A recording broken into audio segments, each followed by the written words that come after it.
Kabanatang 13. Noon ding araw na iyon, si Jesus ay lumabas ng bahay at naupo sa tabi ng lawa. Pinagkalipumpunan siya ng makapal na tao. Kaya sumakay siya sa isang bangka at doon naupo. Nasa dalampasigan naman ang mga tao, at nagturo siya ng maraming bagay sa pamamagitan ng mga talinghaga. May isang magsasakang lumabas upang maghasik. Sa kaniyang paghasik ay may binhing nalaglag sa tabi ng daan. Dumating ang mga ibon at tinuka ang mga iyon. May binhi namang nalaglag sa kabatuhan. Sapagkat manipis lang ang lupa roon, sumibol agad ang binhing iyon, ngunit nang mapabilad sa matinding sikat ng araw ay natuyo. Palibhasay walang gaanong ugat. May binhi namang nalaglag sa dawagan. Lumago ang mga dawag at ininis ang mga iyon. Ngunit ang binhing nalaglag sa mabuting lupa ay nag-uhay. May tig-100, may tig-60, at may tig-30 butil ang bawat uhay. Ang may pandinig ay makinig. Lumapit ang mga alagad at tinanong si Jesus, "Bakit po ninyo dinadaan sa talinghaga ang inyong pagsasalita sa kanila?" Sumagot siya, "Ipinagkaloob sa inyo na malaman ang mga lihim tungkol sa paghahari ng Diyos. Ngunit hindi ito ipinagkaloob sa kanila, sapagkat ang meron ay bibigyan pa at mananagana. Ngunit ang wala, kahit ang kakaunting nasa kaniya ay kukunin pa. Nagsasalita ako sa kanila sa pamamagitan ng talinghaga sapagkat tumitingin sila ngunit hindi nakakakita, at nakikinig ngunit hindi nakaririnig ni nakauunawa. Natutupad nga sa kanila ang hula ni Isayas na nagsasabi, Makinig man kayo ng makinig, hindi kayo makauunawa. At tumingin man kayo ng tumingin, hindi kayo makakakita. Sapagkat naging mapurol ang isip ng mga taong ito. Mahirap makarinig ng kanilang mga tainga, at ipinikit nila ang kanilang mga mata. Kung di gayon, di sana'y nakakita ang kanilang mga mata, nakarinig ang kanilang mga tainga, nakaunawa ang kanilang mga isip, at nagbalik loob sa akin, at pinagaling ko sila, sabi ng Panginoon. Mapalad kayo sapagkat nakakikita ang inyong mga mata at nakaririnig ang inyong mga tainga. Sinasabi ko sa inyo, maraming propeta at matutuwid na tao ang nagnasang makakita sa inyong nakikita, ngunit hindi ito nakita, at makarinig sa inyong naririnig, ngunit hindi ito napakinggan. Pakinggan nga ninyo ang kahulugan ng talinghaga tungkol sa manghahasik. Ang mga nakikinig ng salita tungkol sa paghahari ng Diyos, ngunit hindi nakauunawa nito, ay katulad ng mga binhing nahasik sa tabi ng daan. Dumarating ang masama at inaagaw ang nahasik sa kanilang puso. Inilalarawan ng binhing nahasik sa kabatuhan ang nakikinig ng salita at masayang tumatanggap nito kaagad. Ngunit hindi ito tumitimo sa puso nila kaya't hindi sila nananatili. Pagdating ng mga kapighatian o pag-uusig dahil sa salita, agad silang nanlalamig. Inilalarawan naman ng nahasik sa dawagan ang nakikinig ng salita, ngunit naging abala sa mga bagay ukol sa mundong ito, at naging maibigin sa mga kayamanan, anupat ang salita'y nawalan na ng puwang sa kanilang puso, kaya't hindi makapamunga. At inilalarawan ng nahasik sa matabang lupa ang mga nakikinig ng salita at nakauunawa nito. Sila'y namumunga, may tig 100, may tig 60, at may tig 30.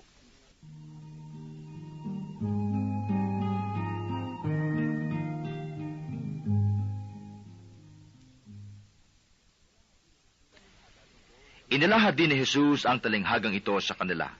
Ang paghahari ng Diyos ay katulad nito. May isang taong naghasik ng mabuting binhi sa kaniyang bukid. Isang gabi, samantalang natutulog ang mga tao, dumating ang kanyang kaaway at naghasik ng masasamang damo sa triguhan. Nang tumubo ang trigo at magkauhay, lumitaw rin ang masasamang damo. Kaya't lumapit ang mga alipin sa puno ng sambahayan at sinabi rito, Hindi po ba mabuting binhi ang inihasik ninyo sa inyong bukid? Bakit po may damo ngayon? Sumagot siya, Isang kaaway ang may kagagawa nito. Tinanong siya ng mga utusan, bubunutin po ba namin ang mga iyon? Huwag, sagot niya. Baka mabunot pati trigo. Hayaan ninyong lumago kapwa hanggang sa anihan. Pag-aanihi, sasabihin ko sa mga tagapag-ani, tipunin muna ninyo ang mga damo at inyong pagbigkis-bigkisin upang sunugin, at ang trigo'y inyong tipunin sa aking kamalig. Isa na namang talinghaga ang inalahad ni Jesus sa kanila. Ang paghahari ng Diyos ay katulad nito. May isang taong nagtanim ng isang butil ng mustasa sa kaniyang bukid. Pinakamalit ito sa lahat ng binhi. Ngunit kapag natanim na at lumago ay nagiging pinakamalaki sa lahat ng puno ng gulay. Ito'y nagiging punong kahoy, anapat mapamumugaran ng mga ibon ang mga sanga nito. Nagsalaysay pa siya ng ibang talinghaga. Ang paghahari ng Diyos ay katulad ng lebadura na inihalo ng isang babae sa 3 takal na harina at umalsa ang buong masa.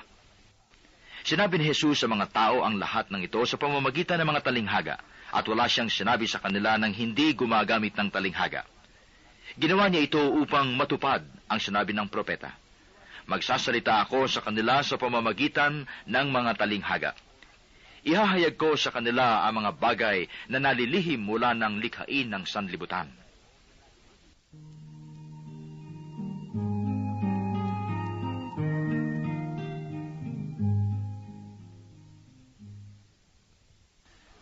Pagkatapos, iniwan ni Jesus ang mga tao at pumasok sa bahay. Lumapit ang kanyang mga alagad at sinabi sa kaniya, ipaliwanag po ninyo sa amin ang talinghaga tungkol sa masasamang damo sa bukid. Ito ang tagon ni Jesus. Ang anak ng tao ang naghahasik ng mabuting binhi. Ang bukid ay ang sanglibutan. Ang mga taong pinaghaharian ng Diyos ang mabuting binhi, at ang mga taong pinaghaharian ng Diablo ang masasamang damo. Ang kaaway na naghasik ng mga iyon ay walang iba kundi ang Diablo. Ang pag-aani ay ang katapusan ng daigdig, at ang mga anghel ang mga tagapag-ani. Kung paanong iniipon ng mga damo at sinusunog, gayon din ang mangyayari sa katapusan ng daigdig. Susuguin ng anak ng tao ang kanyang mga anghel, at iipunin nila mula sa kanyang pinaghaharian ang lahat na nagiging sanhi ng pagkakasala at ang lahat ng gumagawa ng masama. At ihahagis sa maningas na pugon. Dooy mananangis sila, at magngangalit ang kanilang ngipin. At magliliwanag na parang araw ang mga matuwid sa kaharian ng kanilang Ama. Ang may pandinig ay makinig.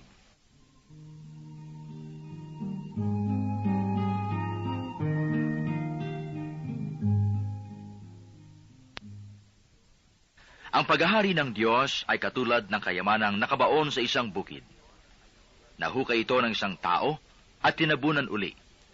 Sa laki ng tuwa, siya'y humayo at ipinagbili ang lahat ng ari-arian niya at binili ang bukid na iyon.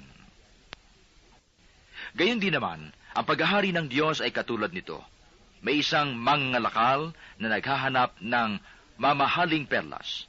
Nang makakita ng isang perlas na napakahalaga, siya'y humayo at ipinagbili ang lahat ng kanyang ari-arian at binili iyon. Ang paghahari ng Diyos ay katulad din ng isang malaking lambat na inihagis sa dagat at nakahuli ng sari-saring isda. Nang mapuno ay hinila ito sa pampang, at naupo ang mga tao upang pagbukod-bukurin ang mga isda. Tinipon nila sa mga sisidlan ang mabubuti, ngunit itinapon ang mga walang kwenta. Gayun din ang mangyayari sa katapusan ng daigdig. Darating ang mga anghel at ihihiwalay ang mga makasalanan sa mga banal, at hihahagis ang mga makasalanan sa maningas na pugon. Dooy mananangis sila at magngangalit ang kanilang ngipin. Naunawaan na ba ninyo ang lahat ng ito? Tanong ni Jesus. Opo, sagot nila. At sinabi niya sa kanila, kaya nga, ang bawat eskriba na kumikilala sa paghahari ng Diyos ay tulad ng isang puno ng sambahayan na kumukuha ng mga bagay na bago at luma sa kanyang taguan. Nang masabi na ni Jesus sa mga talinghagang ito, siya'y umalis doon. Umuwi siya sa kaniyang bayan at nagturo sa kanilang sinagoga. Nagtaka ang mga nakarinig sa kaniya. Sabi nila, Saan kumuha ng karunungan ng taong ito? Paano siya nakagagawa ng kababalaghan? Hindi ba ito ang anak ng karpintero? Hindi ba si Maria ang kanyang ina at sina Santiago, Jose, Simon at Judas ang kanyang mga kapatid na lalaki? At dito nakatira ang kanyang mga kapatid na babae, hindi ba? Saan niya natutuhan ang lahat ng ito? At ayaw nilang kilalanin siya. Kaya't sinabi ni Jesus sa kanila, ang propeta'y iginagalang kahit saan, liban sa kaniyang sariling bayan at sa kanyang sariling sambayanan. At dahil sa di nila pagsampalataya, hindi siya gumawa roon ng maraming kababalaghan.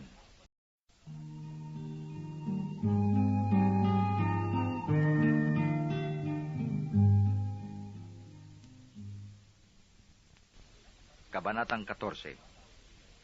Nang makarating kay Herodes na tetrarca ang balita tungkol kay Jesus, sinabi niya sa kaniyang mga lingkod, siya'y si Juan Bautista na muling nabuhay, kaya siya nakagagawa ng mga himala. Si Herodes ang nagpahuli, nagpagapos, at nagpabilanggo kay Juan. Ang dahilan ay si Herodias na asawa ng kapatid niyang si Felipe. Laging sinasabi ni Juan kay Herodes, hindi matuwid na magsama kayo ng asawa ng inyong kapatid. Ibig ni Herodes na ipapatay si Juan, ngunit natatakot siya sa mga Hudyo, sapagkat kinikilala nilang propeta si Juan Bautista. Nang dumating ang kaarawan ni Herodes, sumayaw sa harapan ng mga panauhin ang anak na babae ni Herodias.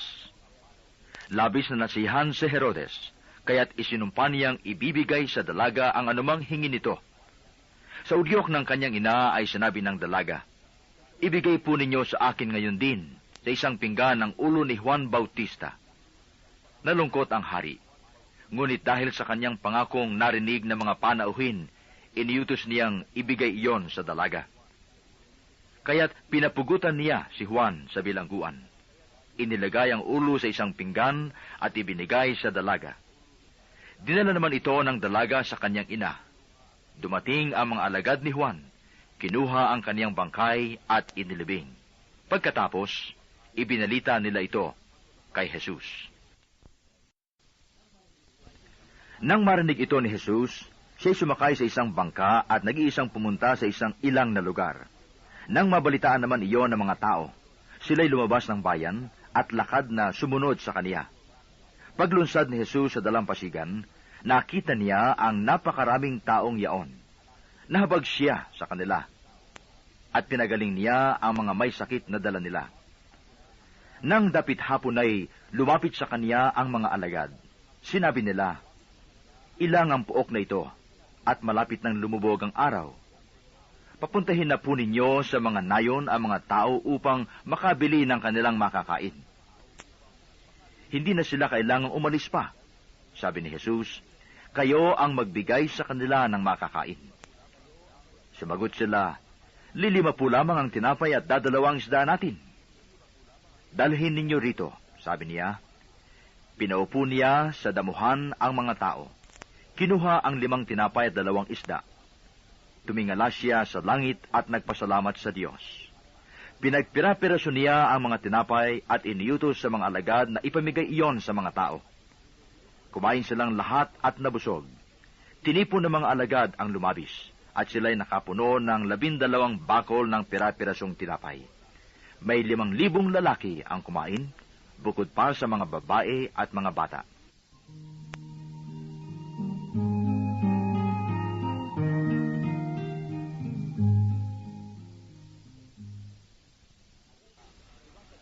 Agad pinasakay ni Jesus sa bangka ang kanyang mga alagad at pinauna sa kabilang ibayo, samantalang pinauuwi niya ang mga tao. Pagkaalis ng mga ito, umahon siya sa burol upang manalangin.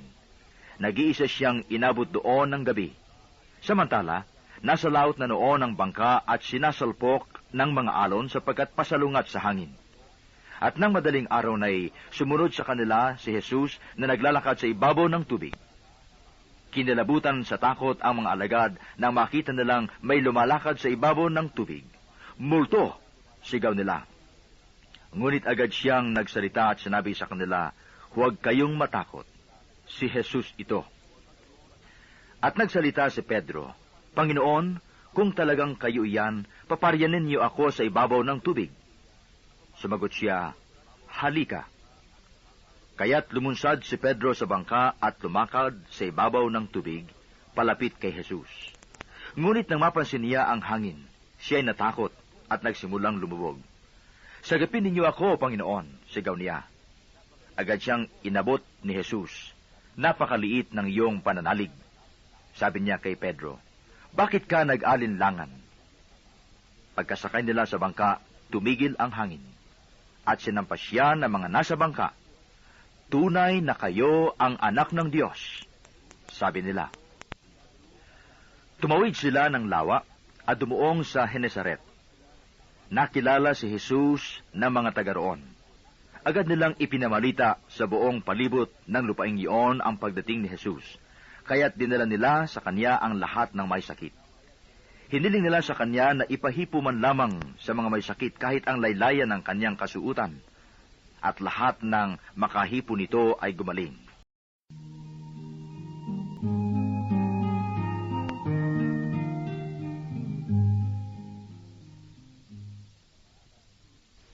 Kabanatang 15. Minsan, lumapit kay Jesus ang ilang Pariseo at mga eskribang galing sa Jerusalem. Kanilang tinanong siya, bakit nilalabag ng mga alagad mo ang turo na minanan natin sa ating mga ninuno? Kumakain sila nang hindi muna naguhugas ng kamay ayon sa paraang iniuutos. Sinagot sila ni Jesus, bakit naman ninyo nilalabag ang utos ng Diyos dahil sa inyong minanang turo? Iniutos ng Diyos, igalang mo ang iyong ama't ina, at ang magsalita ng masama sa ama o ina ay dapat mamatay. Ngunit itinuturo ninyo, kapag sinabi ng isang tao sa kaniyang ama o ina, ang anumang maitutulong ko sa inyo ay hain sa Diyos. Hindi na niya kailangang igalang ang kaniyang ama. Dahil sa inyong minanang turo, niwawalang kabuluhan ninyo ang salita ng Diyos. Mga mapagpaimbabaw, tama ang hula ni Isaias tungkol sa inyo. Paggalang na handog sa akin ng bayan ko'y paimbabaw lamang, sapagkat sa bibig at hindi sa puso ito bumubukal. Pagpurit pagsambang ginagawa nila'y walang kabuluhan. Ang utos ng tao ay tinuturong utos ng may kapal. Pinalapit ni Jesus sa mga tao at kanyang sinabi, makinig kayong lahat at unawain ang aking sasabihin. Hindi ang pumapasok sa bibig ng tao, kundi ang lumalabas ang nakapagpaparumi sa kanya sa mata ng Diyos. Lumapit ang mga alagad at kanilang sinabi, alam ninyo, nagdamdam po ang mga Pariseo sa sinabi ninyo. Sumagot siya, bubunutin ang bawat halamang hindi itinanim ng aking amang nasa langit. Hayaan ninyo sila. Sila'y mga bulag na taga-akay, at kapag bulag ang umakay sa bulag, kapwa sila mahuhulog sa hukay. Sinabi sa kanya ni Pedro, ipaliwanag po ninyo sa amin ang talinghaga. At sinabi niya, kayo man ba'y wala ring pangunawa? Hindi ba ninyo nalalaman sa anumang pumapasok sa bibig ay tumutuloy sa tiyan at idinudumi? Ngunit ang lumalabas sa bibig ay nanggagaling sa puso, at ito ang nagpaparumi sa tao. Sapagkat sa puso nanggagaling ang masasamang isipan, pagpatay, pangangalunya, pakikiapid, pagnanakaw, pagsaksi sa kasinungalingan, at paninirang puri. Ang mga ito ang nagpaparumi sa tao. Ngunit ang kumain ng di muna naguhugas ng kamay sa paraang na ayon sa minanang turo ay hindi nakapagpaparumi sa tao.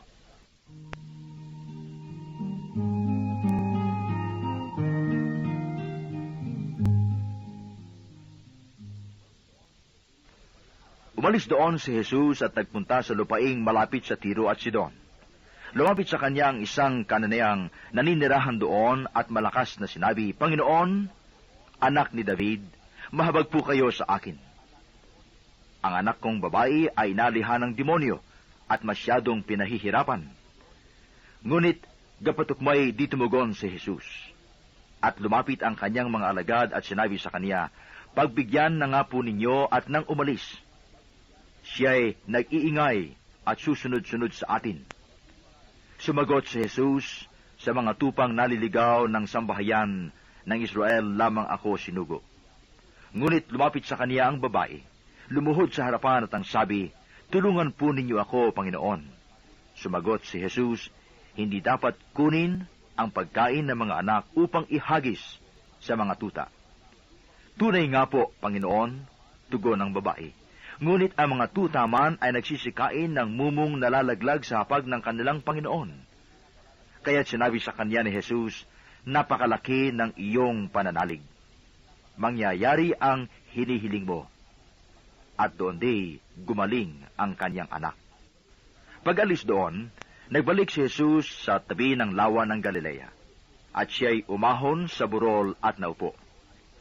Nagdatingan ang napakaraming tao na may dalang mga pilay, bulag, pingkaw, pipi at maraming pang iba.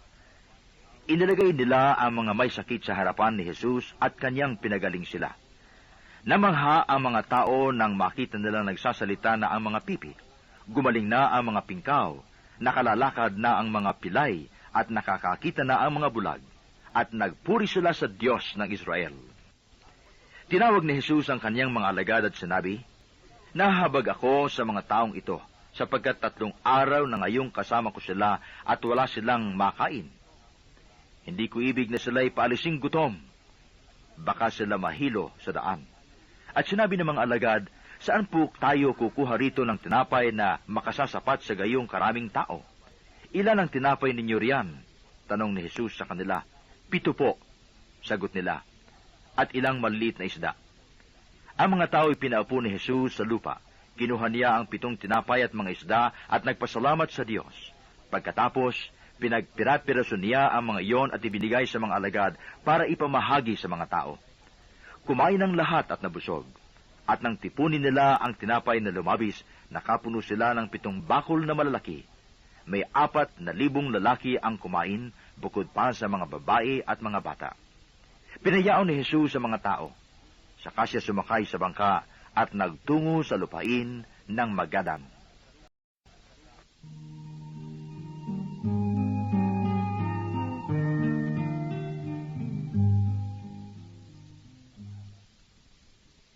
Kabanatang 16. Lumapit kay Jesus ang ilang Pariseo at Saduseo. Ibig nilang masilo siya, kaya hiningi nilang magpakita siya ng isang tanda mula sa langit. Ngunit sumagot si Jesus, sa dapit hapon ay sinasabi ninyo, magiging mabuti ang panahon bukas sapagkat maaliwalas ang langit. At sa umagang-umaga ay sinasabi ninyo, uulan ngayon sapagkat madilim ang langit. Nababasa ninyo ang palatandaan sa langit, ngunit hindi ninyo mabasa ang mga palatandaan ng kasalukuyang panahon. Lahing masama at di tapat sa Diyos. Naghahanap kayo ng tanda, ngunit walang ipakikita sa inyo maliban sa palatandaang inilalarawan na nangyari kay Jonas. At umalis siya pagkatapos. Nang tumawid sa ibayo ang mga alagad, nakalimutan nilang magdala ng tinapay. Sinabi ni Jesus sa kanila, mag-ingat kayo sa lebadura ng mga Pariseo at mga Saduseo. Nag-usap-usap ang mga alagad. Sabi nila, kasi wala tayong dalang tinapay kaya't sinabi niya iyon. Alam ito ni Jesus kaya't sila'y tinanong niya, bakit ninyo pinag-uusapan na kayo'y walang baong tinapay? Napakaliit ng inyong pananalig. Hindi pa ba kayo nakauunawa? Nakalimutan na ba ninyo ng pagpirapirasuhin ko ang 5 tinapay para sa 5,000? Ilang bakol na tinapay ang lumabis? Gayun din ang 7 tinapay para sa 4,000. Ilang malalaking bakol na tinapay ang lumabis? Ano't hindi ninyo nauunawaan na hindi tungkol sa tinapay ang sinasabi ko? Mag-ingat kayo sa lebadura ng mga Pariseo at mga Saduseo. At naunawaan nilang sila'y pinapag-iingat niya sa turo ng mga Pariseo at mga Saduseo, at hindi sa lebadurang gamit sa tinapay.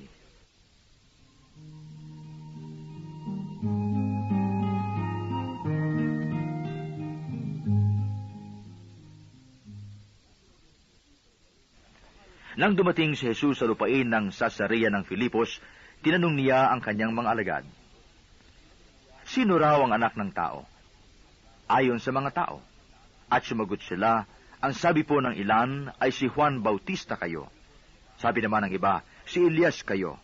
At may nagsasabi pang si Jeremias kayo o isa sa mga propeta. Kayo naman, ano ang sabi ninyo? Sino ako? Tanong niya sa kanila.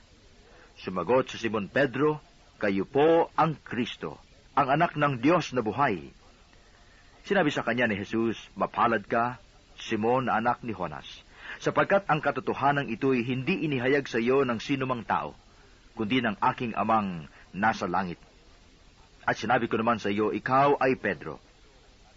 At sa ibabaw ng batong ito ay itatayo ko ang aking iglesia, at hindi makapananaig sa kaniya kahit ang kapangyarihan ng kamatayan.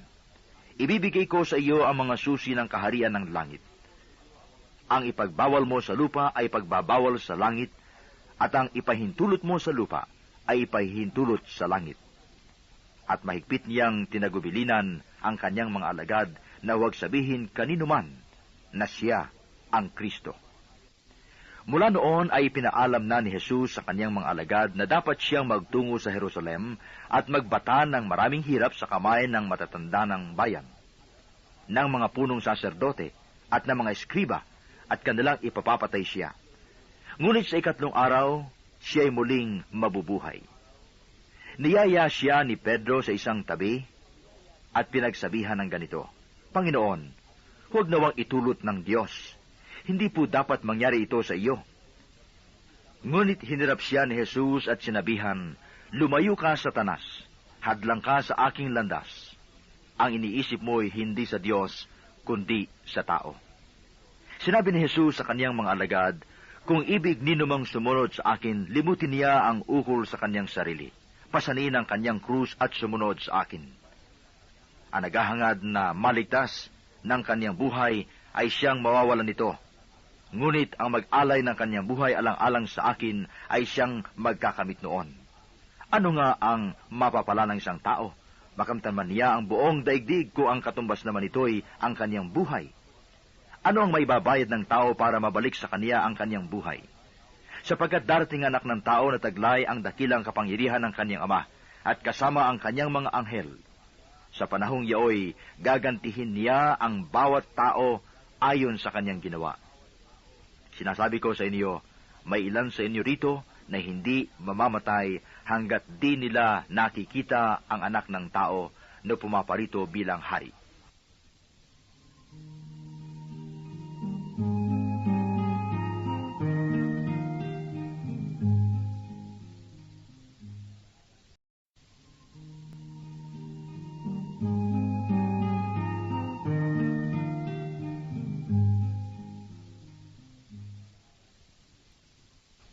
Kabanatang 17. Pagkaraan ng 6 na araw, isinama ni Jesus si Pedro at ang magkapatid na Santiago at Juan, at sila'y umakyat sa isang mataas na bundok. Samantalang sila'y naroon, nakita nilang nagbagong anyo si Jesus. Nagliwanag na parang araw ang kanyang mukha, at pumuting parang busilak ang kanyang damit. Nakita nila mga sukat ng 3 alagad sina Moises at Elias na nakipag-usap kay Jesus. Kaya't sinabi ni Pedro kay Jesus, Panginoon, mabuti pa'y dumito na tayo. Kung ibig ninyo, gagawa ako ng 3 kubol, isa sa inyo, isa kay Moises at isa kay Elias. Nagsasalita pa siya ng liliman sila ng isang maningning na ulap. At mula rito'y may tinig na nagsabi, ito ang minamahal kong anak na lubos kong kinalulugdan. Pakinggan ninyo siya. Ang mga alagad ay natakot ng gayon na lamang nang marinig nila ang tinig at sila'y napasubasog. Ngunit nilapitan sila ni Jesus at hinipo. Tumindig kayo, sabi niya, huwag kayong matakot. At nang tumingin sila, ay wala silang nakita kundi si Jesus. At habang bumababa sila sa bundok, iniutos ni Jesus sa kanila, huwag ninyong sasabihin kanino man ang pangitain hanggat hindi muling nabubuhay ang anak ng tao. Tinanong siya ng mga alagad, bakit po sinasabi ng mga eskriba na dapat munang pumarito si Elias? Sumagot siya, paririto nga si Elias upang ihanda ang lahat ng bagay. Sinasabi ko sa inyo na pumarito na si Elias, ngunit hindi siya nakilala ng mga tao, at kanilang ginawa sa kaniya ang gusto nila. Kaya hindi naman, pahihirapan nila ang anak ng tao. At naunawaan ng mga alagad na si Juan Bautista ang tinutukoy niya. Pagbabalik nila'y may dinatnan silang maraming tao. Lumapit ang isang lalaki, lumuhod sa harapan niya, at ang sabi, "Ginoo, mahabag po kayo sa anak kong lalaki. Siya po'y himatayin at lubang nahihirapan kung sinusumpong, sapagkat madalas siyang mabuwal sa apoy o kaya'y mahulog sa tubig. Dinala ko na siya sa inyong mga alagad, ngunit hindi nila mapagaling." Sumagot si Jesus, "Lahing walang pananampalataya at matigas ang ulo. Hanggang kailan dapat akong manatiling kasama ninyo? Hanggang kailan ko kayo pagtitiisan? Dalhin niyo rito ang bata." Pinagwikaan ni Jesus ang demonyo at lumabas ito, at ang bata'y gumaling agad. Pagkatapos ay lumapit ang mga alagad kay Jesus at nagtanong ng walang ibang nakaririnig, "Bakit hindi po namin mapalayas ang demonyo?" Sumagot siya, "Dahil sa kaliitan ng inyong pananalig. Sinasabi ko sa inyo, kung maging sinlakiman lamang ng butil ng mustasa ang inyong pananalig sa Diyos, masasabi ninyo sa bundok na ito, 'Lumipat ka roon,' at lilipat ito. Walang bagay na hindi ninyo mapangyayari. Ngunit ang ganitong uri ng demonyo ay hindi mapalalayas kundi sa pamamagitan ng panalangin at pag-aayuno."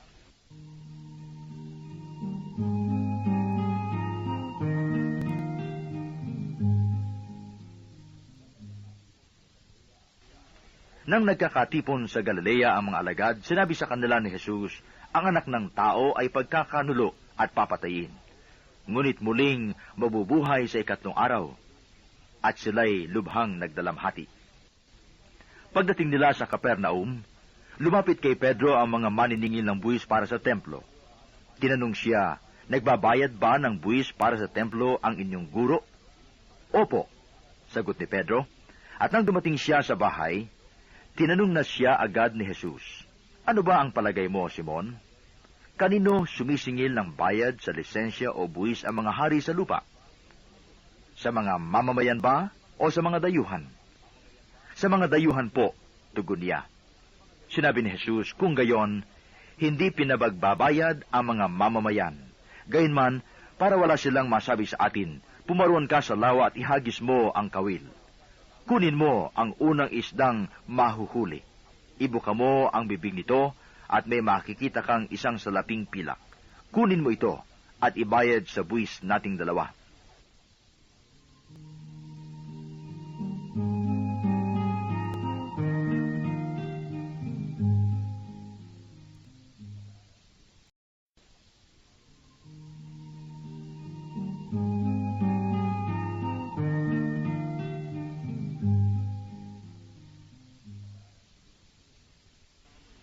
Kabanatang 18.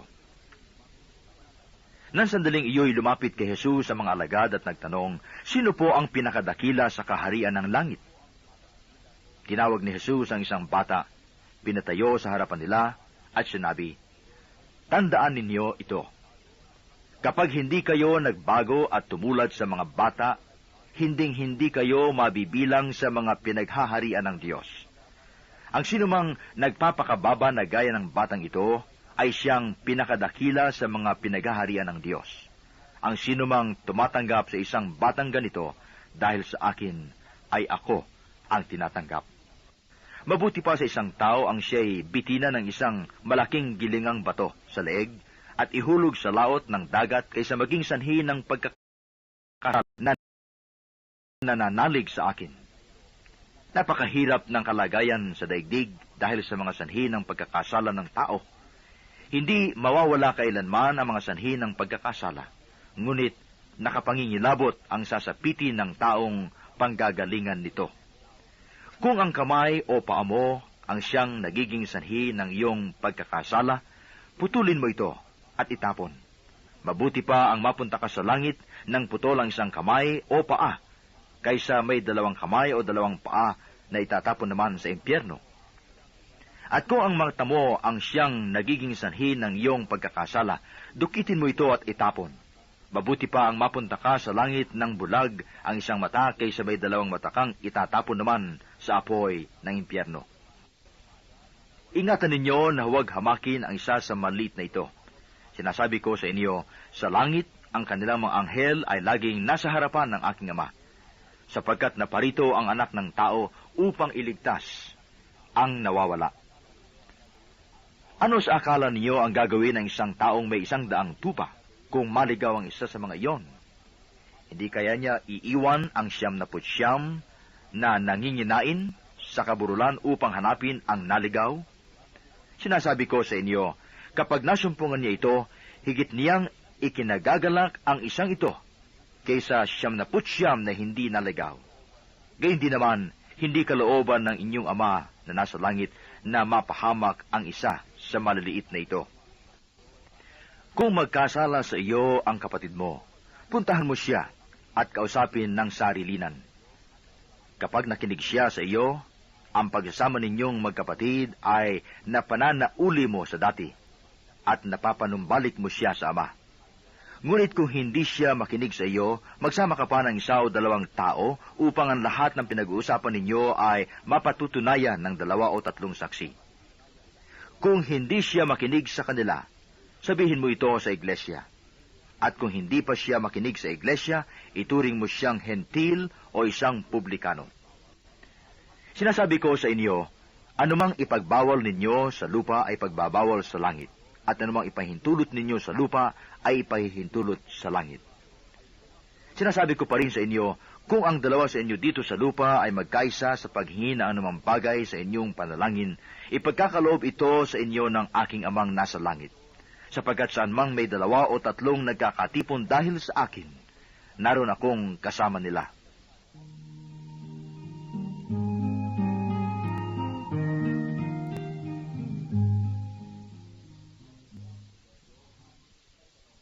Lumapit noon si Pedro at nagtanong sa kaniya, Panginoon, makailan kong patatawarin ang aking kapatid na paulit-ulit na nagkakasala sa akin? Makapito po ba? Sinagot siya ni Jesus, hindi ko sinasabing makapito, kundi 70 ulit pa nito. Sapagkat ang paghahari ng Diyos ay katulad nito. Ipinasya ng isang hari na pagbayarin ang kanyang mga lingkod na may utang sa kanya. Unang dinala sa kanya ang isang may utang na 10 milyong piso. Dahil sa siya'y walang ibayad, iniutos ng hari na ipagbili siya, ang kanyang asawa, mga anak, at lahat ng ari-arian upang makabayad. Nanikluhod ang taong ito sa harapan ng hari at nagmakaawa. Bigyan pa ninyo ako ng panahon at babayaran ko sa inyo ang lahat. Naawa sa kanya ang hari, kaya pinatawad ang kanyang mga utang at pinayaon siya. Ngunit pag-alis niya roon, ay nakatagpo niya ang isa sa kaniyang kapwa-lingkod na may utang na 500 piso sa kaniya. Sinunggaban niya ito at sinakal. Sabay wika, magbayad ka ng utang mo. Naglumuhod iyon at nagmakaawa sa kaniya. Bigyan mo pa ako ng panahon at babayaran kita. Ngunit hindi siya pumayag. Sa halip, ipinabilanggo niya ang kaniyang kapwa-lingkod hanggang sa ito'y makabayad. Nang makita ng kanyang mga kapwa tungkol sa nangyari, sila'y labis na nagdamdam. Pumunta sila sa hari at isinumbong ang nangyari. Kaya't ipinatawag siya ng hari. Ikaw, napakasama mo, sabi niya. Pinatawad kita sa utang mo sapagkat nagmakaawa ka sa akin. Nahabag ako sa iyo. Hindi ba dapat ka ring mahabag sa kapwa mo? At sa galit ng hari, siya'y ipinabilanggo hanggang sa mabayaran niya ang kanyang utang. Gayon din ang gagawin sa inyo ng aking Amang nasa langit, kung hindi ninyo patatawarin ang inyong kapatid.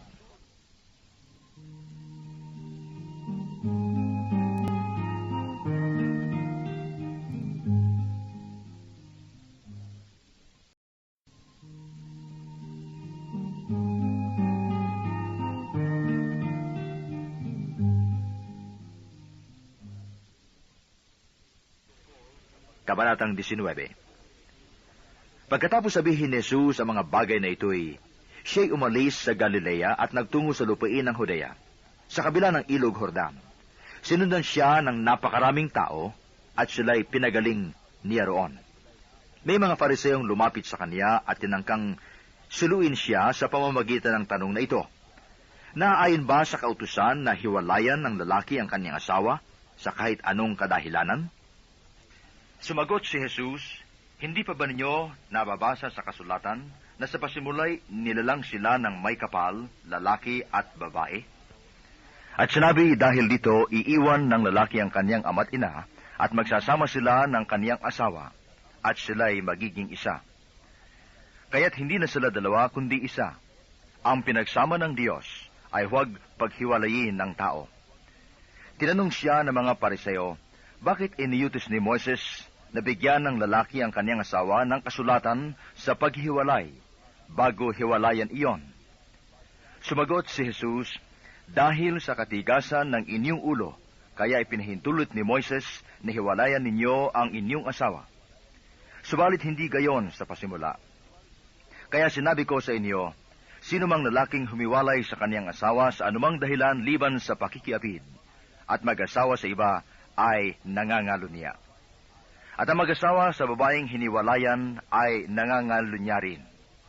Sinabi ng mga alagad, kung ganyan po ang kalagayan ng lalaki sa kanyang asawa, mabuti pang huwag nang mag-asawa. Sumagot si Jesus, hindi lahat ay makatatanggap ng simulaing iyan, kundi iyon lamang pinagkalooban ng Diyos. Sapagkat may iba't ibang dahilan kung bakit may mga lalaking hindi makapag-asawa.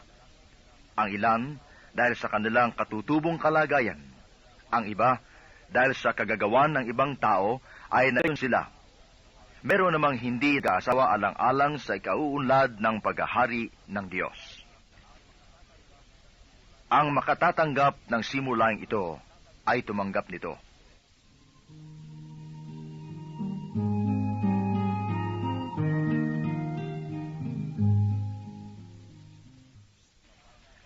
May nagdala ng mga bata kay Jesus upang hilinging ipatong niya sa mga ito ang kaniyang kamay at ipanalangin. Ngunit pinagrukan sila ng mga alagad, datapwat sinabi ni Jesus, hayaan ninyong lumapit sa akin ang mga bata. Huwag niyo silang hadlangan, sapagkat sa mga katulad nila nagahari ang Diyos. Ipinatong niya sa kanila ang kaniyang kamay, saka umalis. May isa namang lalaking lumapit sa kaniya at nagtanong, Guro, ano pong kabutihan ang kailangan kong gawin upang magkamit ng buhay na walang hanggan? Sumagot si Jesus, bakit mo ako tinatanong kung ano ang mabuti? Iisa lang ang mabuti. Kung ibig mong magkamit ng buhay, sundin mo ang mga utos. Alin-alin po? Tanong niya. Sumagot si Jesus, huwag kang papatay, huwag kang mangangalunya, huwag kang magnanakaw, huwag kang magsisinungaling sa iyong pagsaksi. Igalang mo ang iyong ama at ina, at ibigin mo ang iyong kapwa, gaya ng pag-ibig mo sa iyong sarili. Sinabi ng binata, tinutupad ko na pong lahat iyan. Ano pa po ang dapat kong gawin? Kung ibig mong maging ganap, humayo ka. Ipagbili mo ang iyong ari-arian at ipamahagi sa mga dukha ang pinagbilhan. Kapag ginawa mo iyan, magkakaroon ka ng kayamanan sa langit. Pagkatapos, bumalik ka at sumunod ka sa akin, sagot ni Jesus. Pagkarinig nito, malungkot na umalis ang binata, sapagkat siya'y napakayaman. Sinabi ni Jesus sa kaniyang mga alagad, sinasabi ko sa inyo, napakahirap mapabilang ang mayayaman sa mga pinagaharian ng Diyos. At sinabi ko rin sa inyo, madali pang makaraan ang kamelyo sa butas ng karayom, kaysa pasakop sa paghahari ng Diyos ang isang mayaman. Nagtaka ang mga alagad nang marinig ito, kaya't naitanong nila kung gayon, sino po ang maliligtas? Tinitigan sila ni Jesus at sinabi, hindi ito magagawa ng tao, ngunit magagawa ng Diyos ang lahat ng bagay. At nagsalita si Pedro, tingnan po ninyo, iniwanan namin ang lahat at kami sumunod sa inyo. Ano po naman ang para sa amin? Sinabi sa kanila ni Jesus, tandaan ninyo ito. Kapag nakaluklok na ang anak ng tao sa kaniyang maringal na trono sa bagong daigdig, kayong sumunod sa akin ay luluklok din sa 12 trono upang hukuman ang 12 lipi ng Israel. At ang sinumang magtiis na iwan ang tahanan, mga kapatid na lalaki at babae, ama, ina, mga anak, o mga lupain alang-alang sa akin, ay tatanggap ng makasandaang ibayo, at pagkakalooban ng buhay na wala hanggan. Ngunit maraming una na magiging huli, at maraming huli na magiging una.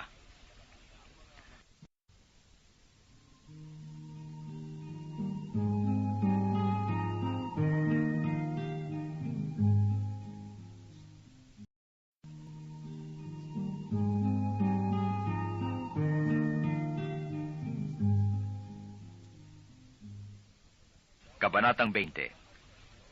Ang paghahari ng Diyos ay katulad nito. Lumabas ng umagang-umaga ang may-ari ng ubasan upang humanap ng mga manggagawa. Nang magkasundo na sila sa upa na 1 denaryo maghapon, sila'y pinapunta niya sa kanyang ubasan. Lumabas siyang muli ng mag-iikasyam ng umaga, at nakakita siya ng iba pang tatayo-tayo lamang sa liwasang bayan.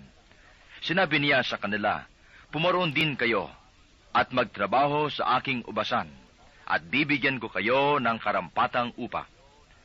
At pumaroon nga sila. Lumabas na naman siya na mag-iikalabindalawa ng tanghali at na mag-iikatlo ng hapon, at gayon din ang ginawa niya. Na mag-iikalima ng hapon, siya lumabas uli at nakakita pa ng mga ibang wala ring ginagawa. Sinabi niya sa kanila, "Bakit kayo tatayo-tayo lang dito sa buong maghapon? Wala pong magbigay sa amin ng trabaho eh." Sagot nila. At sinabi niya, "Kung gayon, pumaroon kayo at gumawa sa aking ubasan." Pagtatakip silim, sinabi ng may-ari ng ubasan sa kaniyang katiwala, "Tawagin mo na ang mga manggagawa at sila'y upahan. Magmula sa huli hanggang sa unang nagtrabaho." Ang mga nagsimula na mag-iikalima ng hapon ay tumanggap ng tig-1 denaryo. At nang lumapit ang mga nauna, inakala nilang tatanggap sila ng higit doon. Ngunit ang bawat isa ay tumanggap din ng 1 denaryo. Pagkatanggap nito, nagreklamo sila sa may-ari ng ubasan. Sabi nila, 1 oras lang pong gumawa ang mga huling dumating, samantalang maghapon kaming nagpagal at nagtiis ng nakapapasong init ng araw. Bakit naman po ninyo pinagpare-pareho ang upa sa amin?" At sinabi niya sa isa sa kanila, "Kaibigan, hindi kita dinadaya. Hindi ba't nagkasundo tayo sa 1 denaryo? Kunin mo ang ganang iyo, at umalis ka na. Maano kung ibig kong upahan ang nahuli ng tulad ng upa ko sa iyo? Wala ba akong karapatang gawin ang aking maibigan sa ari-arian ko? O naiinggit ka lang sa aking kabutihang loob? Kaya't ang nahuhuli ay mauuna, at ang nauuna ay mahuhuli."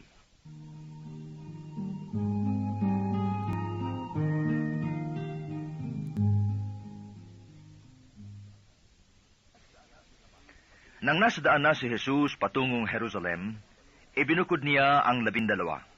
Sinabi niya sa kanila, "Aakyat ako sa Jerusalem. Dooy ipagkakanulo sa mga punong saserdote at sa mga eskriba ang anak ng tao. Hahatulan siya ng kamatayan at ibibigay sa mga hintil. Siya'y tutuyain, hahagupitin at ipapako sa krus, ngunit muli siyang bubuhayin sa 3 araw."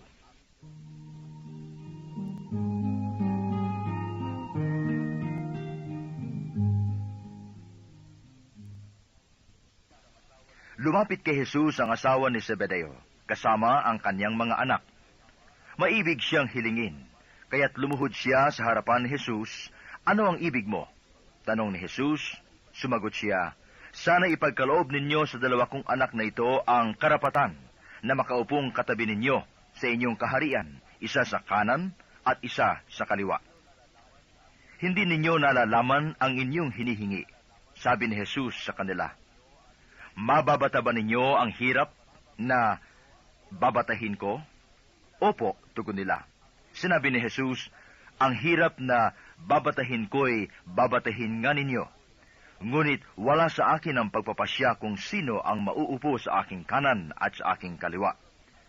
Ang mga luklukang sinasabi ninyo'y para sa mga pinaghandaan ng aking ama." Nang marinig ito ng 10 alagad, nagalit sila sa magkapatid. Kaya't pinalapit sila ni Jesus at sinabi sa kanila, Alam ninyo na ang mga pinuno ng mga hintil ay naghahari sa kanila, at ang mga dinadakila ang siyang nasusunod. Ngunit hindi ganyan ang dapat umiral sa inyo. Sa halip, ang sino man sa inyo na ibig maging dakila ay dapat maging lingkod. At sino mang ibig maging pinuno ay dapat maging alipin ninyo, tulad ng anak ng tao na naparito, hindi upang paglingkuran, kundi upang maglingkod at iyalay ang kanyang buhay upang matubos ang marami. Pag-alis nila sa Jericho, si Jesus ay sinundan ng napakaraming tao. May dalawa namang bulag na nakaupo sa tabi ng daan. Nang marinig nilang dumaraan si Jesus, sila'y nagsisigaw, "Anak ni David, mahabag po kayo sa amin." Pinagsabihan sila ng mga tao at pinatatahimik. Ngunit lalo silang nagsisigaw, "Anak ni David, mahabag po kayo sa amin." Tumigil si Jesus, tinawag sila at tinanong, "Anong ibig ninyong gawin ko sa inyo?" Sumagot sila, "Panginoon, loobin po ninyong makakita kami." Naawa si Jesus at hinipo ang kanilang mga mata. Agad silang nakakita at sumunod sa Kaniya.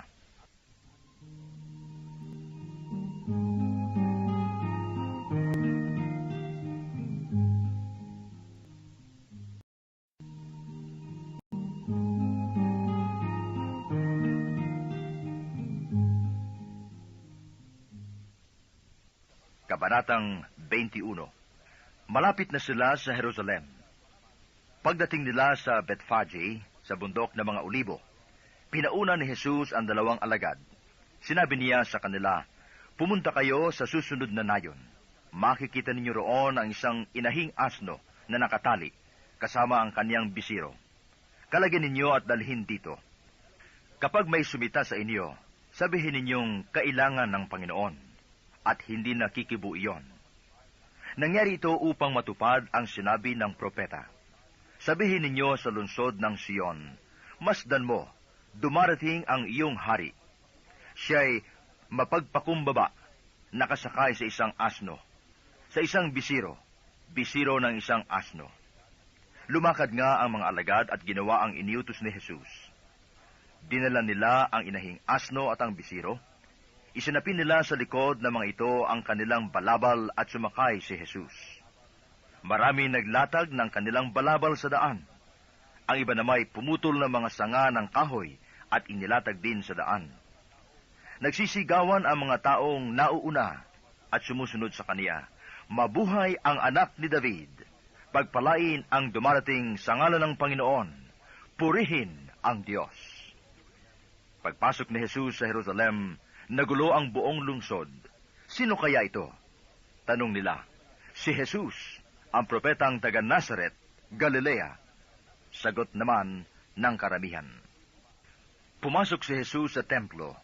Ipinagtabuyan niyang palabas ang mga nagbibili at namimili roon, at ipinagtauban ang hapag ng mga mamamalit ng salapi, at ang upuan ng mga nagtitinda ng kalapati. Sinabi niya, "Nasa saad sa kasulatan, ang aking bahay ay tatawaging bahay panalanginan, ngunit ginawa ninyong pugad ng mga magnanakaw." May mga bulag at mga pilay na lumapit kay Jesus at kanyang pinagaling. Nagalit ang mga punong saserdote at ang mga eskriba nang makita ang mga kababalaghang ginawa niya at ang mga batang sumisigaw sa loob ng templo, "Mabuhay ang anak ni David!" At sinabi kay Jesus, "Naririnig mo ba ang sinasabi nila?" "Naririnig ko," tugon ni Jesus. "Hindi pa ba ninyo nababasa ang ganitong pangungusap sa kasulatan? Mula sa bibig ng mga sanggol at mga pasusuhin ay pinapamutawi mo ang wagas na papuri." Umalis si Jesus at lumabas ng lungsod patungong Betania. Doon siya nagpalipas ng gabi.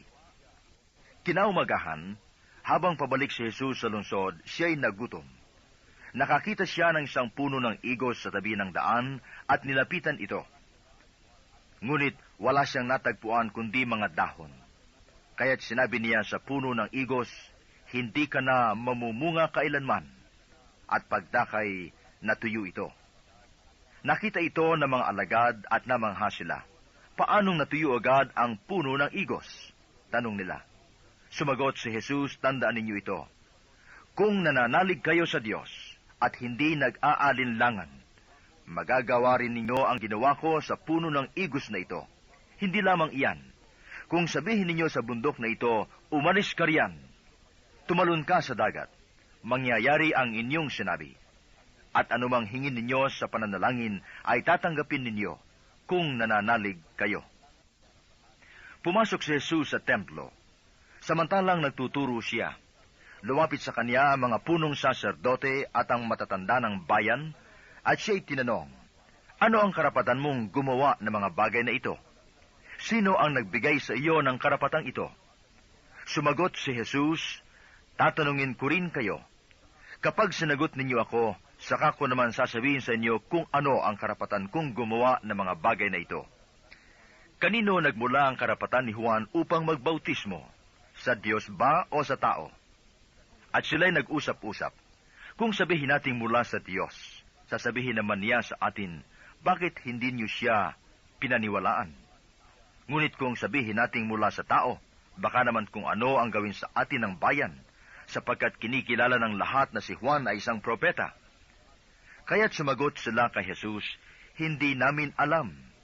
Sinabi niya, hindi ko rin sasabihin sa inyo kung ano ang karapatan kong gumawa ng mga ginagawa ko. Ano ang palagay niyo rito? May isang tao na may 2 anak na lalaki. Lumapit siya sa nakatatanda at sinabi, anak, lumabas ka at magtrabaho sa ubasan ngayon. Ayoko po, tugon niya. Ngunit nagbago ang kanyang isip at siya'y naparoon. Lumapit din ang ama sa ikalawa at gayon din ang kanyang sinabi, opo, tugon niya. Ngunit hindi naman naparoon. Sino sa dalawa ang sumunod sa kalooban ng kanyang ama? Ang nakatatanda po. Sagot nila. Sinabi sa kanila ni Jesus, sinasabi ko sa inyo, ang mga publikano at masasamang babae na una pa sa inyong pasakop sa paghahari ng Diyos. Sapagkat naparito sa inyo si Juan at ipinakilala ang matuwid na pamumuhay at hindi niyo siya pinaniwalaan. Ngunit pinaniniwalaan siya ng mga publikano at ng masasamang babae. Nakita niyo ito, subalit hindi pa rin kayo nagsisi at naniwala sa kanya. Pakinggan ninyo ang isa pang talinghaga. May isang taong nagtanim ng ubas sa kaniyang bukid at ito'y binakuran niya. Gumawa siya roon ng pisaan ng ubas at nagtayo ng isang mataas na bantayan. Pagkatapos, kanyang iniwan sa mga kasama ang ubasan at siya nagtungo sa ibang lupain. Nang dumating ang panahon ng pitasan, pinapunta ng may-ari ng ubasan ang kanyang mga alipin upang kunin sa mga kasama ang kanyang kaparte. Ngunit sinunggaban ng mga kasama ang mga alipin. Binugbog nila ang isa, pinatay ang ikalawa, at binato naman ang ikatlo. Pinapunta uli ng may-ari ang mas maraming alipin. Ngunit gayon din ang ginawa ng mga kasama sa mga ito. Sa kahuli-hulihay, pinapunta niya ang kanyang anak na lalaki. Igagalang nila ang aking anak, wika niya sa sarili. Ngunit nang makita ng mga kasama ang anak, sila'y nag-usap-usap. Ito ang tagapagmana, hali kayo. Patayin natin nang mapasa atin ang kanyang mamanahin. Kaya't siya'y sinunggaban nila, inilabas sa ubasan at pinatay.